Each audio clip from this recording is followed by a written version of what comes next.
ஐயா ராவணன் ஐயா, குலதெய்வம் தெரியாதவங்க எப்படி கண்டுபிடிப்பாங்க அப்படின்னு நீங்க கேட்டிருக்கீங்க.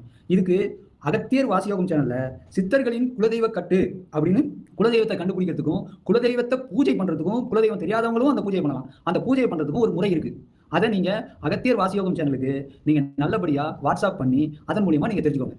கண்டிப்பா குலதெய்வ கட்டு அப்படின்றது ரொம்ப ரொம்ப ரொம்ப ரொம்ப முக்கியம். குலதெய்வம் அப்படின்றது நம்மளுடைய மூதாதையரான தாத்தா தான் நம்மளுடைய குலதெய்வம். வேற ஒண்ணுமே கிடையாது. நம்மளுடைய மூதாதையரான தாத்தா தான் நம்மளுடைய குலதெய்வம். நம்ம உங்க ராவணன் ஐயா உங்க தாத்தா இறந்து போயிட்டாங்கன்னா அவங்க தான் குலதெய்வம். அதுக்கு இல்ல உங்க தாத்தா உயிரோட இருக்காங்க தீர்க்கமா இருக்காங்க அப்படின்னா அந்த தாத்தாவுடைய அப்பா இருப்பாங்க, இல்லாட்டி அந்த தாத்தாவுடைய தாத்தா இருப்பாங்க, அவங்க இறந்து போயிருப்பாங்க, அவங்க தான் நமக்கு குலதெய்வம். இதெல்லாம் தெரிஞ்சுக்கோங்க. அவங்க தான் குலதெய்வம்னா நீங்க சித்தர் மகான்கள் பண்ணக்கூடிய குலதெய்வ கட்டுன்னு ஒன்று இருக்கு. ஏன்னா சித்தர் மகான்கள் ஒரு இடத்துக்காக போயிட்டே இருப்பாங்க. போயிட்டே இருக்கும்போது அந்தந்த இடத்துல அவங்களுக்கு எந்த பிரச்சனையும் வரக்கூடாது, தியானம் பண்ணும்போதும் வாசி பண்ணும்போதும் எந்த பிரச்சனையும் வரக்கூடாதுன்னு ஒரு கட்டுமுறையை குலதெய்வத்துக்குன்னு ஒரு கட்டுமுறையை செஞ்சு வச்சிருந்தாங்க.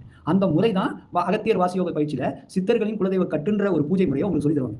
அதை நீங்க நல்லபடியா அதை வாங்கி நீங்க அந்த பூஜை முறையை வீட்டில் செஞ்சீங்கன்னா குலதெய்வத்தில் இருக்கக்கூடிய எல்லா பிரச்சனையும் போக்கும். உங்களுடைய குலதெய்வம் தெரியலனாலும் நீங்க அந்த பூஜையை பண்ணலாம். என் குலதெய்வமே அப்படின்னு சொல்லி அந்த பூஜையை பண்ணலாம். அந்த குலதெய்வம் கண்டிப்பா உங்களை காட்டும். அந்த குலதெய்வத்துக்கு கண்டிப்பா சக்தி வரும். அதன் மூலியமா உங்களுக்கு நல்ல காரியங்கள் நடக்கும் ஐயா.